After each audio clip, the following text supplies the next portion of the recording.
Welcome back. I'm Dr. Farber. I'm Dr. Shah. Today we're going to talk about one of our most popular procedures, which is the tummy tuck or abdominoplasty.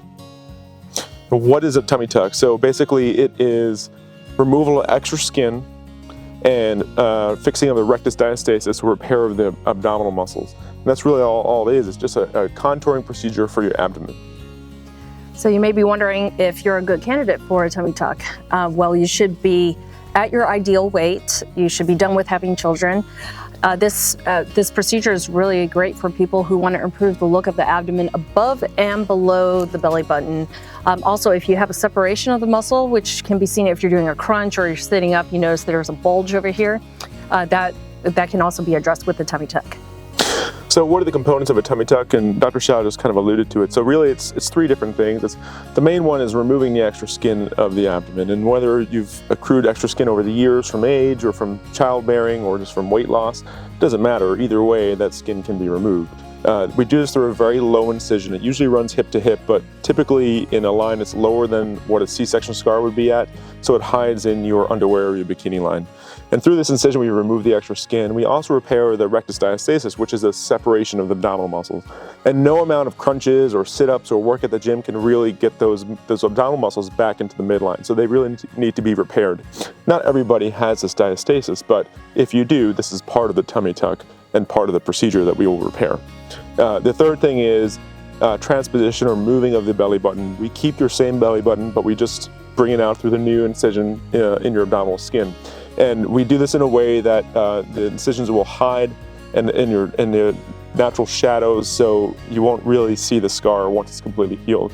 So between that and the really low scar, the incisions are hidden pretty well. So the three things that Dr. Farber just talked about are pretty standard for any abdominoplasty. Anybody who's doing an abdominoplasty usually does those three things. At HCPS, we've added some things to the tummy tuck in order to improve the outcome and also your recovery.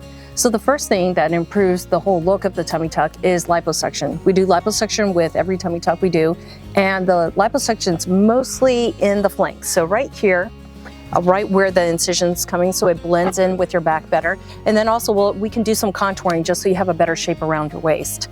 The other thing we do, and this is for the recovery aspect of it, is that we do tap blocks, which is a nerve block.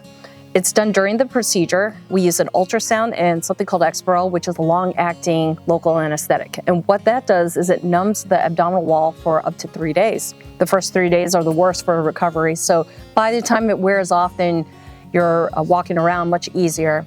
So most of our patients are up and about. They're walking around even the night of surgery.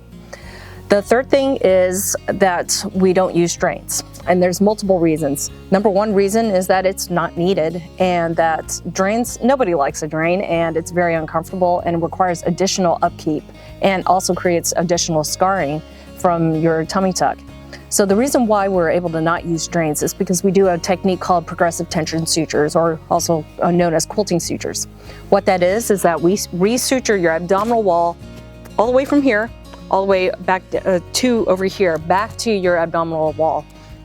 So everything is re-sutured down, so it doesn't even give a fluid a chance to collect. But if you don't do this, usually the drains are what brings everything back together. So this has multiple purposes. First of all, you don't need a drain. Second, it decreases the amount of tension that's on the incision that's down by your hips. And this improves the look of the scar, because tension is what makes ugly scars. Yep. So let's talk a little bit about recovery. Dr. Shah kind of alluded to. So a common question is, how long am I going to be out of work? How long am I going to be out of normal activities or even exercise after my tummy tuck? So typically the short answer is 4 to 6 weeks, but that is 4 to 6 weeks of no strenuous exercise or activities.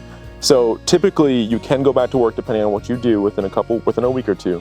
But we want you to refrain from strenuous exercise or lifting more than 15-20 pounds for about a good 4 to 6 weeks. That also includes no abdominal exercises to allow for the abdominal muscle repair to really heal in well. So, but you can still do stuff around the house, you can still do light exercise, and we encourage you to get up and walk around as soon as possible. The sooner you get up and walk around, the better you'll feel. You will be in a compression garment for 6 weeks afterwards. This typically allows the skin to contour back down, and also helps reduce the amount of swelling. So that's really it for the recovery. You can kind of count about 4 to 6 weeks of really allowing for a good healing after your tummy tuck. One of the common questions that we get, and this comes right from the initial consultation, is do we have a BMI cutoff? And the answer is no, to a point. So we don't say that you have to be a BMI of 30, otherwise we won't do your surgery. BMI is one of those numbers that it can really change with your muscle structure. It's not a great number, it's just one of the indicators. So what we're really looking for is that you are at a good weight for yourself. Your tummy tuck is not a weight loss procedure. You should have already done that hard work, and we're here to help you get the rest of the way. So I've seen some really fit people that have a higher BMI, or just their body shape. They have bigger bones or wider shoulders, wider hips.